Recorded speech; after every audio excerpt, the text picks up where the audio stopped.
Hello dear student, स्वागत है आप सभी का फिर से एक बार आपके अपने YouTube चैनल में। उम्मीद करते हैं आप सभी अच्छे होंगे। तो आज के सेशन में आपके साथ डिस्कस करने वाले हैं मोशन इन स्ट्रेट लाइन का वन शॉट रिवीजन का। एक बहुत ही इंपॉर्टेंट है, बड़ा इंटरेस्टिंग है, बहुत ही बेसिक चैप्टर है। तो चलिए स्टार्ट करते हैं विदाउट एनी डिले। तो सबसे पहले यहाँ पे समझने वाले हैं कि मोशन क्या होता है गाइस। ठीक है, तो मोशन के बारे में आपने पढ़ा होगा। Motion is nothing but this is the change in position over time with respect to any reference of point guys. ठीक है, तो ये जो मोशन होने वाला है किसमें होने वाला है? स्ट्रेट लाइन में, मतलब एकदम सीधी रेखा में जो है अपन मोशन को पढ़ने वाले हैं गाइस। ठीक है, बात समझ आएगी। तो पोजीशन जो चेंज होगी एक स्ट्रेट लाइन में जो है टाइम के साथ चेंज होने वाली है। क्लियर है गाइस? तो इस चैप्टर को शुरुआत करने के लिए सबसे पहले यहाँ पे बेसिक रिक्वायरमेंट है दैट इज डिस्टेंस और डिस्प्लेसमेंट गाइस। तो डिस्टेंस के बारे में समझते हैं, डिस्टेंस होता क्या है गाइस। ठीक है, तो आप सभी ने पढ़ रखा होगा it is nothing but this is total length of the path, है ना। इसका मतलब क्या हो मैं आगे अभी सिखाता हूँ आपको। और ये कैसी क्वांटिटी? स्केलर क्वांटिटी है बेटा। इसका ऐसा यूनिट होता है मीटर होता है। और एक बात याद रखना, डिस्टेंस कांट बी नेगेटिव, ये कभी नेगेटिव नहीं होगी। ये क्या हो सकती है? तो जीरो हो सकती है। जीरो मतलब तुम सफर तय ही ना करो। बात समझ, मैं यहाँ पे खड़ा हूँ तो खड़ी रहो भाई साहब। बात समझ, अगर आपने थोड़ा बहुत भी चल दिया तो फिर आपकी डिस्टेंस कुछ ना कुछ आ जाएगी। ठीक है, तो सीधी सी बात है, can't be negative, it can be positive और जीरो। क्लियर है बेटा? याद रखना। बात समझ आ रही? इसके बाद अपन बढ़ते हैं बेटा डिस्प्लेसमेंट की तरफ, है ना। इन दोनों में एक प्रकार से डिफरेंस ही है। क्लियर है? तुम्हारे जो है बोर्ड में पूछा जाता है write down three difference between distance and displacement. ठीक है, तो वो सब चीजें जरूरत नहीं है फिलहाल। तो आपको कॉन्सेप्ट अच्छे से क्लियर होना चाहिए बेटा। यहाँ से क्वेश्चन जो पूछे जा रहे हैं क्लियर, डिस्प्लेसमेंट डिस्टेंस से लेकर। तो डिस्प्लेसमेंट का जो सिंबल होता है बेटा, इसको एस से या एल से लिख देते हैं, एक्स से लिख देते हैं। यहाँ पे बार लगाया हुआ मतलब ये वेक्टर क्वांटिटी को रिप्रेजेंट करता है। तो ये क्या होता है बेटा, इसकी डेफिनेशन थोड़ा समझते हैं। That shortest path from initial to final point in a specific direction. बात समझ आ रही है? इस चीज को जो है मैं क्वेश्चन के थ्रू आपको अच्छे से समझाऊंगा कि ये क्या होता है। एक शॉर्टेस्ट पाथ होता है फ्रॉम इनिशियल से फाइनल पॉइंट और इन ए स्पेसिफिक डायरेक्शन। बात समझ आ रही है? क्योंकि वेक्टर क्वांटिटी इसके साथ बेटा डायरेक्शन भी लेके चलना पड़ेगा अपने को। ठीक है, तो यहाँ पे लिख दिया वेक्टर क्वांटिटी, ऐसा यूनिट इसका भी मीटर। बात समझ आ रही है? सीजीएस की बात करूं तो सेंटीमीटर। ठीक है, और यूनिट कन्वर्जन आपको आना चाहिए बेटा। सेंटीमीटर में दे रखा है तो मीटर में आया समझ, कभी कभी मीटर से सेंटीमीटर में आना पड़ सकता है। तो ये चीजें जो है यूनिट कन्वर्जन आपको अच्छे से आना चाहिए बेटा। क्लियर? क्योंकि ये जो है न्यूमेरिकल समझने की जरूरत पड़ती है।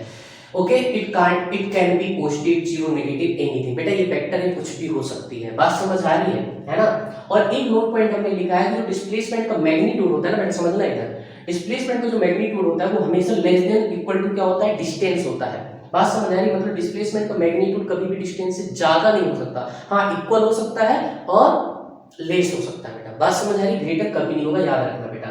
If s equal to zero, तो इसका मतलब मान लीजिए मैंने डिस्प्लेसमेंट जीरो कर दिया, मैग्नीट्यूड ऑफ डिस्प्लेसमेंट मान लीजिए मैंने जीरो कर दिया, तो उस केस में डिस्टेंस के बारे में क्या बोलोगे? तो आप बोल सकते हो डिस्टेंस मे बी जीरो और मे नॉट बी जीरो। इसका मतलब क्या है? मान लीजिए बेटा आप यहाँ से स्टार्ट किए, आया समझ में, ए से स्टार्ट करके यहाँ पे गए और वापस फिर कहाँ पे आ गए? ए पी आ गए। बात समझ, घूम घाम के ओवरऑल अपने एक पॉइंट पे आ गए, मतलब ओरिजिनल पोजीशन पे आ गए। तो बेटा यहाँ पे डिस्प्लेसमेंट तो जीरो हो रहा है, बट डिस्टेंस तो चले ना आप। समझ रहे हैं? टोटल लेंथ जो होगा ये आपको डिस्टेंस बताएगा। क्लियर है? तो ओवरऑल डिस्टेंस तो चल रहा है लेकिन डिस्प्लेसमेंट जीरो है। तो आप बोल सकते हो कि डिस्टेंस जीरो हो भी सकती है, नहीं हो भी हो सकती। बात समझे? मान लो आप चलोगे ना, चलोगे नहीं तो फिर क्या डिस्प्लेसमेंट कुछ आएगी नहीं। बात समझ आ रही है? डिस्प्लेसमेंट में चलोगे नहीं तो डिस्प्लेसमेंट फिर जीरो हो जाएगा। ठीक है, तो डिस्टेंस इस केस में जीरो हो जाएगी। क्लियर है? तो ये बेटा कॉन्सेप्ट है, इसलिए घुमाने के लिए जो है एमसीक्यू में थ्योरेटिकल क्वेश्चन टाइप के पूछे जा सकते हैं।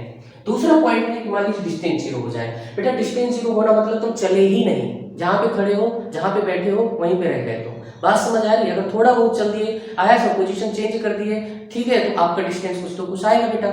ठीक है, तो आप जब चलोगे ही नहीं तो डिस्टेंस आपका जीरो है, तो ये मस्ट है कि डिस्प्लेसमेंट तो जीरो हो ही जाएगा बेटा। बात समझ आए? डिस्प्लेसमेंट आपका जीरो है, ये मस्ट बोल दिया। If D equal to zero then S must be zero guys. ठीक है, तो आई होप ये चीज आपको अच्छे से क्लियर हो गई होगी। अब इस कॉन्सेप्ट को जो है थोड़ा सा अपन एक न्यूमेरिकल के थ्रू समझ लेते हैं बेटा। हमने यहाँ पे एक सर्कल लिया है, उस सर्कल की रेडियस r है। अब आपको पता है इस सर्कल का जो पेरीमीटर होता है बेटा, वन राउंड। ठीक है, अगर मैं इसमें वन राउंड की बात करूं तो वन राउंड अगर तुम घूमोगे ए से लेके पूरा पूरा ए पे आओगे तो एक राउंड सर्कल का कंप्लीट करने में कितना? 2 पाई आर आपको चलना पड़ेगा। क्लियर है बेटा? है ना। तो अगर मैं बोलूं कि ए से चले पूरा ए पे आ गए, बात समझ आ रही है? तो ए से चलने के बाद ए पे जब आओगे तो टोटल डिस्टेंस कितनी हो जाएगी? 2 पाई आर। क्लियर है? क्योंकि इस पूरे सर्कमफेरेंस में तुम जो चले हो that is total length of the path. But अगर मैं आपसे, तो डिस्टेंस मेरे पास यहाँ पे कितनी निकल के आएंगे बेटा? 2 पाई आर। अगर मैं डिस्प्लेसमेंट पूछ लूं बेटा, समझना है ना, कहां से कहां? ABCDA पूरे कंप्लीट लूप में, ठीक है, तो डिस्प्लेसमेंट क्या हो जाएगा बेटा, 0 हो जाएगा। क्लियर है, क्योंकि जहां से स्टार्ट किए थे पुनः उसी पॉइंट पे आ गए, उसी जगह पे आ गए, तो डिस्प्लेसमेंट आपका क्या हो जाता है, 0 हो जाता है बेटा। क्लियर है, वहीं पे अगर मैं तुमसे बात कर लूं A से C तक बेटा, समझना, क्लियर, ये फर्स्ट केस है, ठीक है। अब मान लो A से C तक बात कर रहा हूं, ABC इस पाथ में, अगर मैं ABC पाथ में आपसे तो दोनों चीजें पूछ लूं, डिस्टेंस, तो डिस्टेंस बेटा कितना होगा आपका, डिस्टेंस कितना होगा, देखो तो A से BC मतलब ये वाला पाथ आपको कवर करना है, तो डिस्टेंस कितनी हो जाएगी बेटा, देखो तो इस सर्कल का हाफ पार्ट बोले तो पाई इंटू आर। बात समझ आ रही है, सर्कल की आधी सर्कमफेरेंस से आधा डायमीटर कितना होता है, पाई इंटू आर। क्लियर है, अगर मैं इसी पाथ में डिस्प्लेसमेंट पूछ लूं तो बेटा कितना हो जाएगा, है ना, बच्चे जो है गलती कर देते, पाई आर बोल देते, जो कि गलत है। यहाँ पे डेफिनेशन में क्या लिखा है, it is the shortest path. भाई साहब डिस्प्लेसमेंट जो होता है ना, इतना शातिर आदमी है, वो अपना हमेशा टाइम बचाने की कोशिश करता है, बहुत अच्छा बच्चा है, समझ रहे कि नहीं, वो कभी भी अपना टाइम वेस्ट नहीं करता, वो अच्छा स्टूडेंट है। पता है उसको लगे भाई यहाँ से तो ज्यादा सफर तय करना पड़ रहा है, ऐसा करो सीधा सीधा निकल जाओ डायमीटर के लॉ, तो इसका जो बेटा डिस्प्लेसमेंट हो जाएगा दैट इज 2 इंटू आर। अगर आपको रेडियस वगैरह दे रखा है तो रख दोगे, आंसर ले आओगे बेटा। क्लियर है, अच्छा दूसरा अगर मैं तुमसे पूछूं कि मान लीजिए मुझे A से B जाना है बेटा, A से B जाना है, क्लियर है, A से B जाना है, तो A से B में आपको पता है, यहाँ पे अगर मैं थोड़ा सा ऐसे ड्रॉ करूं तो A से B में कितनी डिस्टेंस चलोगे। क्लियर है, देखो बेटा इस सर्कल का कौन सा पार्ट है, कौन सा वाला पार्ट है, पूरा हाफ हो गया, समझे, तो सर्कल कौन सा होगा, 1/4 हो जाएगा ना। बात समझ आ रही, मैंने इसको जस्ट और ब्रेक कर दिया, क्लियर है, उसका भी हाफ कर दिया तो 1/4 पार्ट हो जाएगा। क्लियर है, तो यहाँ पे अगर मैं डिस्टेंस पूछूं तो डिस्टेंस कितनी हो जाएगी बेटा, बोलो तो आप सीधा सीधा लिख दो ना, 2πr/4, मतलब 2πr का तुमने फोर्थ पार्ट चला है, तो सीधा सा आंसर आ जाएगा πr/2। ये मेरे पास डिस्टेंस हो जाएगी बेटा A से B में। अच्छा अगर मेरे से डिस्प्लेसमेंट की बात करेगा तो डिस्प्लेसमेंट के केस में बेटा डिस्प्लेसमेंट यहाँ पे भी टाइम बचाएगा, पता है, वो यहाँ से आपको सीधा सीधा लाइन ड्रॉ करना पड़ेगी। बात समझ आ रही है, हमेशा यहाँ पे ऐसे लाइन ड्रॉ करो सीधा। बात समझ आ रही है, आपको करना कुछ नहीं होता, जब भी डिस्प्लेसमेंट निकालना हो आप इनिशियल पॉइंट को पकड़ो, फाइनल पॉइंट को पकड़ो और एक स्ट्रेट लाइन से मिला दो बेटा, ठीक है, और वो जो स्ट्रेट लाइन होगी that would be your displacement. बेटा ध्यान से देखो, ये भी आर ये भी आर, क्लियर है, पाइथागोरस थ्योरम लगा दो, पाइथागोरस बाबा की जय कर लो, तो आंसर कितना आ जाएगा, √2 और बाहर निकल के आ जाएगा आर। क्लियर है बेटा, आई होप ये चीज आपको मैं समझा पाया। ये था कॉन्सेप्ट इसका, डिस्टेंस और डिस्प्लेसमेंट का, बहुत इंपॉर्टेंट है, जेई में 2025 में इसी सर्कल से लेके क्वेश्चन पूछे गए हैं बेटा, ठीक है, आगे भी पूछे जा सकते हैं, इसलिए डिस्टेंस और डिस्प्लेसमेंट का अच्छा खासा नॉलेज आपको होना चाहिए। बहुत टाइप के क्वेश्चन बनते हैं, मैंने आपको इसका कॉन्सेप्ट सिखाने की कोशिश की है बेटा, ठीक है। चलिए बढ़ते हैं नेक्स्ट कॉन्सेप्ट। नेक्स्ट कॉन्सेप्ट है गाइस स्पीड एंड वेलोसिटी, दोनों को साथ पढ़ेंगे, इसके बाद इसकी टाइप्स भी एक साथ पढ़ लेंगे बेटा, ठीक है। तो स्पीड क्या होता है, स्पीड का जो सिंबल अपन भी लेंगे, डिस्टेंस पर यूनिट टाइम या रेट ऑफ डिस्टेंस भी बोल सकते हो गाइस, ठीक है, फार्मूला d/t, स्केलर क्वांटिटी है, ऐसा यूनिट जो होता है मीटर पर सेकंड होगा बेटा, ठीक है। It can't be negative, it can be positive और जीरो, क्लियर है। नेक्स्ट आपके पास वेलोसिटी, वेलोसिटी क्या होता है, displacement per unit time guys, या रेट ऑफ डिस्प्लेसमेंट भी बोल सकते हो, राइट। वेक्टर क्वांटिटी है, ऐसा यूनिट इसका भी मीटर पर सेकंड होता है। It can be zero, negative, positive, anything, कुछ भी हो सकती है बेटा।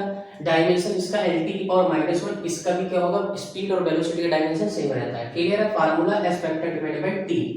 नोट पॉइंट यहाँ पे अपने को ये मिलता है कि मैग्नीट्यूड ऑफ वेलोसिटी जो होता है हमेशा लेस देन इक्वल क्या होगा, v होगा, बोले तो स्पीड गाइस, ठीक है। तो आगे की चीज आपको क्लियर हो गई, इसके टाइप्स के बारे में आगे डिस्कस करते हैं। नेक्स्ट कॉन्सेप्ट है गाइस स्पीड एंड वेलोसिटी के, यहाँ पे टाइप्स देख रहे हैं, ठीक है ना। चलिए तो बारी बारी से पढ़ते, सबसे पहले अपने स्पीड के टाइप्स देख रहे हैं। तो स्पीड के लिए मैं थोड़ा सा एक चीज यहाँ पे और मेंशन करना चाहूंगा, स्पीड इक्वल टू होता है डिस्टेंस डिवाइडेड बाय टाइम बेटा।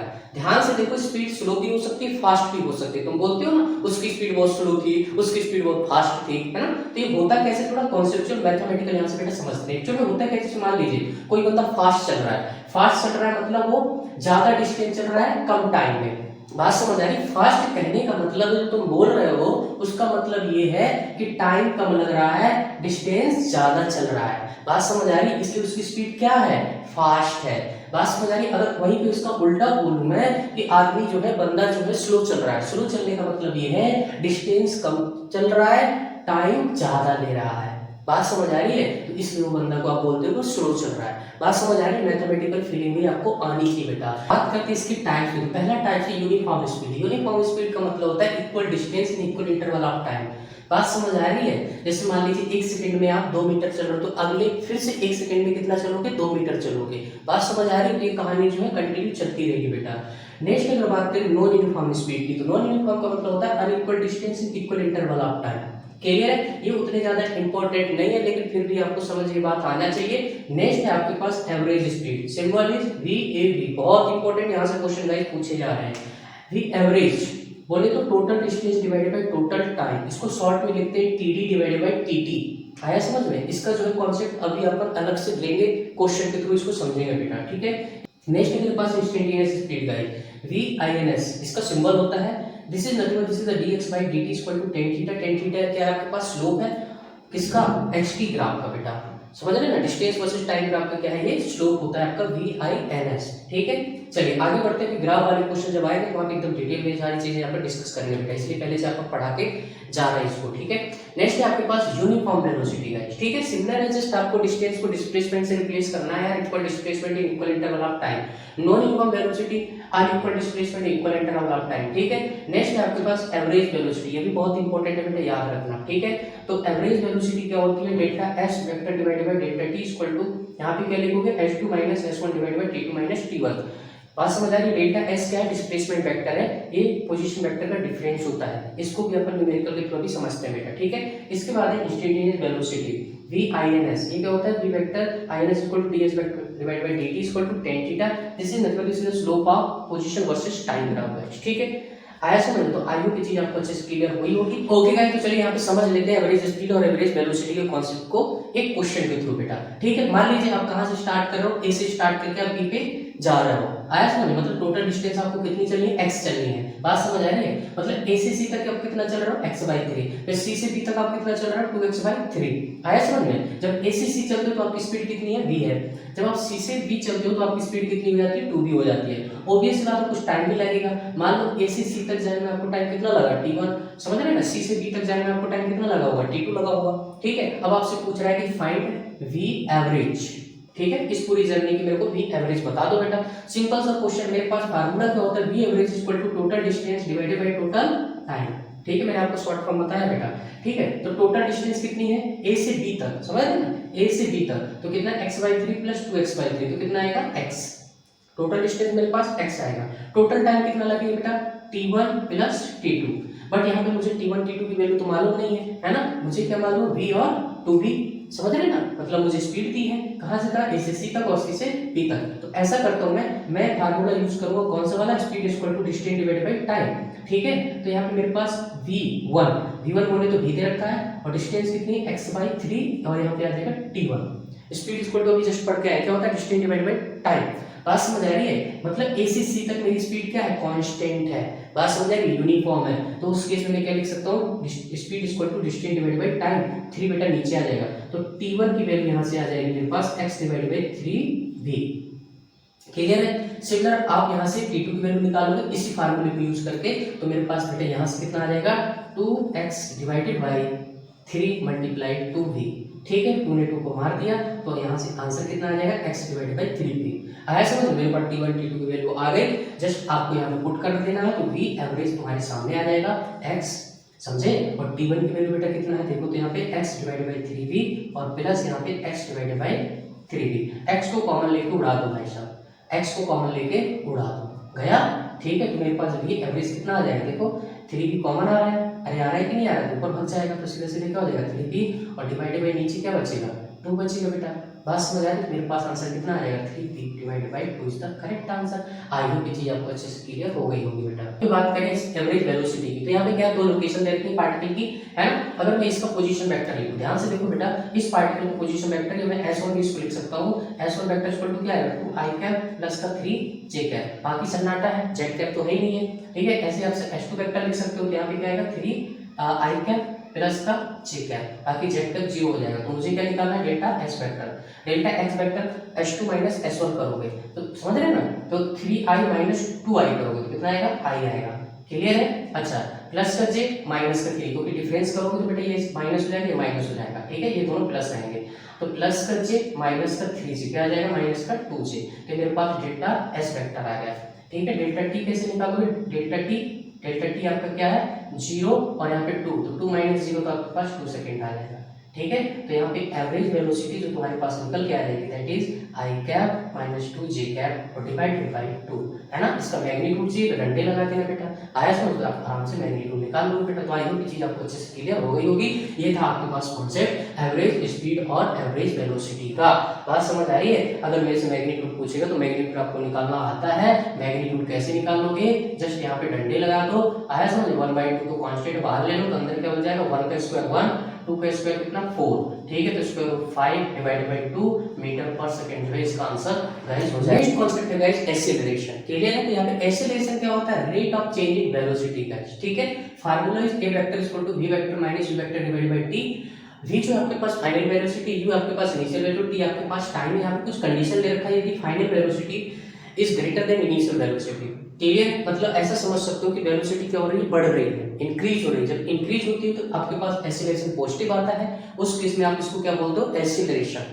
बात समझिए, कार या गाड़ी क्या कर रही है, एक्सीलरेट कर रही है। दूसरी बात करें if u is greater than v, मतलब इस केस में क्या हो रहा है, पहले वेलोसिटी ज्यादा थी अब कम हो रही है, मतलब डिक्रीज हो रही है, ठीक है। तो एक्सीलरेशन क्या होगा, रिटार्डेशन बोले तो यहाँ पे नेगेटिव आएगा। इसको डी एक्सीलरेशन भी बोलते हैं, रिटार्डेशन भी बोलते हैं, याद रखना है, ठीक है। नेक्स्ट ये वेक्टर क्वांटिटी है, it can be negative positive zero anything, कुछ भी हो सकती है बेटा, याद रखना, ठीक है। ऐसा यूनिट मीटर पर सेकंड, इसका डायमेंशन 10⁻⁻², ठीक है। इसके बाद अपन बात नहीं करते हैं न्यूटन इक्वेशन ऑफ मोशन की guys. Newton equation of motion के लिए जो कंडीशंस है वो ये है कि एक तो इनर्शियल फ्रेम में वैलिड होती है, दूसरा अगर मैं यहाँ पे Newton equation of motion use कर रहा हूँ तो उस केस में ये आपका जो है कांस्टेंट होना चाहिए बेटा, क्या होना चाहिए, कांस्टेंट या यूनिफॉर्म होना चाहिए। तो इसके आप यहाँ पे दो फॉर्म पढ़ते हो, पहला है स्केलर फॉर्म, दूसरा है वेक्टर फॉर्म। तो स्केलर फॉर्म में v = u + at पहली इक्वेशन, दूसरा s = ut + half at square, तीसरा मेरे पास v square = u square + 2as। Okay, तो ये आपके पास तीन क्या है, इक्वेशन ऑफ मोशन है। ये कौन सा फॉर्म है, स्केलर फॉर्म है। एक फोर्थ जो हम खुद से बनाते हैं वो अभी अपन आगे बात करते हैं। नेक्स्ट है आपके पास वेक्टर फॉर्म। तो वेक्टर फॉर्म में जस्ट आपको वेक्टर की तरह ट्रीट करना है, v vector = u vector + a vector t। S vector यहाँ पे डिस्प्लेसमेंट है, u vector + half a vector t का स्क्वायर, v स्क्वायर को अपन v वेक्टर डॉट v मतलब डॉट प्रोडक्ट करना पड़ेगा। सिमिलर आपको u vector dot u vector + 2a vector dot s vector, यहाँ पे क्या करना पड़ेगा, डॉट प्रोडक्ट करना पड़ेगा। नेक्स्ट कॉन्सेप्ट है नॉन यूनिफॉर्म मोशन। इस केस में क्या होगा, एक्सीलरेशन आपका कांस्टेंट नहीं होगा। पिछले केस में अपन क्या पढ़े थे, इक्वेशन ऑफ मोशन, वहां पे एक्सीलरेशन आपका कांस्टेंट होता है, तभी जो हम इक्वेशन ऑफ मोशन जो है अप्लाई कर पाते हैं, ठीक है। तो यहाँ पे जो है एक्सीलरेशन कांस्टेंट नहीं होगा, तो यहाँ से जो है किस टाइप के क्वेश्चन पूछे जाते हैं देखते हैं बेटा। यहाँ पे क्या होगा, पोजीशन या डिस्टेंस या डिस्प्लेसमेंट जो होगा फंक्शन ऑफ टाइम होगा, ठीक है। यहाँ से आपसे स्पीड भी पूछी जा सकती है, वेलोसिटी भी पूछी जा सकती है, एक्सीलरेशन भी पूछा जा सकता है। तो आपको करना क्या है, जो भी इक्वेशन दिया है, अगर मेरे से वेलोसिटी स्पीड पूछता है तो मुझे क्या करना है, dx/dt मतलब फर्स्ट ऑर्डर डिफरेंशिएशन करना है पोजीशन या डिस्टेंस का, क्लियर है। अब ये जो होता है ना बेटा, ये होता है इंस्टेंटेनियस वेलोसिटी या इंस्टेंटेनियस स्पीड, मतलब एक पर्टिकुलर टाइम पे आपको टाइम भी दिया जाएगा, t = इतने सेकंड पे क्या निकालो, स्पीड निकालो, वेलोसिटी निकालो, एक्सीलरेशन निकालो। बात समझ आ रही है ना। आपको क्या करना पड़ेगा, इसको एक बार डिफरेंशिएट करना पड़ेगा, है ना। अगर एक बार डिफरेंशिएट करोगे तो आपको स्पीड या वेलोसिटी मिलेगी, है ना, जो भी फंक्शन देयर का डिस्प्लेसमेंट या डिस्टेंस का उसके अकॉर्डिंग, ठीक है। अच्छा, अगर इसको एक बार और डिफरेंशिएट कर दोगे तो मेरे को एक्सीलरेशन मिल जाएगा। बात समझ आ रही है। मेरे पास जो v आया है उसको मैं डिफरेंशिएट करूंगा तो dv/dt आ जाएगा, या तो फिर आप डिस्टेंस या पोजीशन को क्या करो तो डबल डेरिवेटिव कर दोगे तो आपको क्या मिल जाएगा, एक्सीलरेशन मिल जाएगा। मतलब ऑब्वियस सी बात है, अगर x जो है फंक्शन ऑफ टाइम है तो जस्ट आपको डिफरेंशिएशन मेथड जो है यूज करना है, और जो भी टाइम आपको दिया जाए क्या करना है, उसको जाकर वहां पे टाइम के फंक्शन में पुट कर देना, ये will get your answer whatever the question, clear है। ऐसा कभी कोई क्वेश्चन देखो घुमाता रहता है, वो ये बोलेगा कि फाइंड आउट द एक्सीलरेशन जहां पे वेलोसिटी क्या है, 0 है। बात समझ आ रही है। एक्चुअल में वो हिंट दे रहा होता है टाइम की वैल्यू निकालने के लिए, कभी कभी टाइम डायरेक्ट नहीं देता, वो हिंट देता है क्वेश्चन में, ठीक है। तो आपको निकालना पड़ेगा जो भी कंडीशन वहां पे दी हुई है बेटा। अच्छा, अब यहाँ पे एक कॉन्सेप्ट और होता है, बहुत इंपॉर्टेंट क्वेश्चन बेटा यहाँ से पूछा जा सकता है आपसे। मान लीजिए अब यहाँ पे v जो है फंक्शन ऑफ x दे दिया, बात समझ आ रही है, मतलब v जो है फंक्शन ऑफ टाइम नहीं है, उस केस में आपसे एक्सीलरेशन पूछा जाता है, ठीक है। तो करना कुछ नहीं है, फार्मूला क्या होता है, एक्सीलरेशन dv/dt, मुझे यहीं से आगे बढ़ना, तो इक्वल टू क्या होगा, dv/dt। अब चूंकि जो है v आपका x का फंक्शन है तो मुझे जो है एक्सीलरेशन x के टर्म्स में निकालना पड़ेगा, ठीक है। तो मैंने क्या किया, dx बाई डी एक्स ऊपर नीचे क्या करके मल्टीप्लाई डिवाइड कर दिया। बेटा ध्यान से देखो, dx बाई dt मैंने बना लिया, ऐसा ना dv डिवाइड बाई dx कर दिया। तो dx बाई dt क्या होता है, बस b निकल के आ जाएगा, और यहाँ पे क्या हो जाएगा, dv divide by dx। Clear. तो ऐसे लेसन निकल के आ जाएगा v into dv divide by dx। तो आपको जो भी v दे रखा है उसको x के रिस्पेक्ट में डिफरेंशिएट करो, बात समझ आ रही है, और उस v को यहाँ पे मल्टीप्लाई करो, और इसका जो आपने फर्स्ट ऑर्डर डिफरेंशिएशन किया उसको भी यहाँ पे मल्टीप्लाई कर दो, ऐसे लेसन आपके सामने निकल के आ जाएगा। कभी कभी जो है आपको ग्राफ भी दे देता है, कौन सा graph, v versus x graph, velocity versus position graph, ठीक है। उस केस में आपसे एक्सीलरेशन पूछा जाए तो करना कुछ नहीं है, आपको उसका क्या निकालना है, स्लोप निकाल लेना है, और आपको वेलोसिटी से मल्टीप्लाई कर देगा जो भी है, ठीक है, आपका एक्सीलरेशन निकल आएगा। बात समझ आ रही है, ठीक है। तो सिंपल सा है, कोई बड़ी बात यहाँ पे नहीं है। चलिए बढ़ते हैं नेक्स्ट कॉन्सेप्ट की तरफ। अब मान लीजिए इसका उल्टा दे रखा है, अभी क्या था, x जो है किसका फंक्शन था, टाइम का था, आया समझ। अब मैं बोल रहा हूँ कि एक्सीलरेशन किसका फंक्शन है, टाइम का, मतलब उल्टा चल रहा है भाई साहब। अब एक्सीलरेशन किसका फंक्शन है, टाइम का। अब आपसे क्या पूछ रहा है, वेलोसिटी पूछ रहा है भाई, है ना, वेलोसिटी पूछ रहा है। तो आपको पता है a इक्वल टू क्या होता है, dv डिवाइड बाय dt, है ना। तो इधर इसे मल्टीप्लाई करो बेटा, क्रॉस मल्टीप्लाई क्या हो जाएगा, a dt equal to dv। बेटा दोनों साइड इंटीग्रेट कर दो, बात समझ रहे, दोनों साइड इंटीग्रेट करोगे, आपको जो है टाइम की जो लिमिट दी होगी, और v भी बताया होगा कि कितने टाइम पे v कहाँ पे जीरो है ना, इतने टाइम पे v आप कैलकुलेट करो, ये पूछा जाता है, और ये एक्चुअल में दिया जाएगा आपको। ये जो होगा फंक्शन ऑफ टाइम होगा, और टाइम जो है आपको दिया जाएगा कि t इक्वल टू इतने सेकंड पे आपके पास रफ्तार क्या है, इतनी है, t इक्वल टू इतने सेकंड पे वेलोसिटी जो है फाइंड करो। तो जस्ट कुछ नहीं करना है, जैसे मान लीजिए t इक्वल टू 1 सेकंड पे 0 तो यहाँ पे 0 रख देना, यहाँ पे 1 रख देना। t इक्वल टू 2 सेकंड पे आपको फाइंड करना तो v रख देना, यहाँ पे 2 रख देना, है ना, इंटीग्रेट कर देना। ये जो होगा आपको टाइम का फंक्शन होगा, जस्ट इंटीग्रेट और करना आना चाहिए आपको, और लिमिट पुट करना आना चाहिए, आंसर आ जाएगा बेटा, ठीक है। नेक्स्ट कॉन्सेप्ट जो मान लीजिए वेलोसिटी में पूछ के आपसे डिस्प्लेसमेंट पूछा जाता है, लेकिन इक्वेशन कौन सी, at ही है, एक्सीलरेशन किसका फंक्शन है, टाइम का फंक्शन है। तो उस केस में आपको क्या करना है, एक बार इसको और इंटीग्रेट करना पड़ेगा बेटा, डिस्प्लेसमेंट निकालने के लिए, बात समझ आ रही है ना। तो आप क्या निकालोगे, डिस्प्लेसमेंट निकालोगे। कभी कभी क्या देता है, dt इक्वेशन दे देता है, समझ रहे ना, और आपसे डिस्प्लेसमेंट पूछता है तो वो बताएगा, ठीक है, कि इस पॉइंट पे डिस्प्लेसमेंट कितना है, तो इस पॉइंट पे डिस्प्लेसमेंट निकाल लो, ठीक है। तो आपको कुछ नहीं करना, यहाँ पे टाइम की लिमिट लगाना है, यहाँ पे डिस्प्लेसमेंट की लिमिट लगा देना है, इसको इंटीग्रेट कर देना है, after that you will get your answer guys, ठीक है। तो बेसिकली गाइस यहाँ पे आपको डिफरेंशिएशन और इंटीग्रेशन जो है अच्छे से आना चाहिए in case of non uniform motion guys, ठीक है। तो आई होप ये चीज आपको अच्छे से क्लियर हुई होगी बेटा, जस्ट यहाँ पे मैंने कॉन्सेप्ट पार्ट जो है डिस्कस किया हुआ है, ठीक है। चलिए बढ़ते हैं नेक्स्ट कॉन्सेप्ट की तरफ। नेक्स्ट गाइस अभी तक जो पढ़े हैं उसका थोड़ा सा मैं कंक्लूजन पॉइंट आपको दे देता हूँ। यहाँ पे मान लीजिए डिस्टेंस या पोजीशन जो है आपको फंक्शन ऑफ टाइम दे रखा है, मुझे वहां से वेलोसिटी स्पीड निकालना है, एक्सीलरेशन निकालना है, तो आपको क्या करना पड़ेगा, डिफरेंशिएशन करना पड़ेगा बेटा, ठीक है। उसके बाद मान लो इसका जस्ट उल्टा, आपको एक्सीलरेशन फंक्शन ऑफ टाइम दे रखा है, मुझे वेलोसिटी निकालना है, पोजीशन या डिस्प्लेसमेंट जो भी निकालना है, तो मुझे क्या करना पड़ेगा, इंटीग्रेशन करना पड़ेगा बेटा, क्योंकि आपको पता है डिफरेंशिएशन इंटीग्रेशन जस्ट एक दूसरे का होते हैं, रिवर्स होते हैं, ठीक है।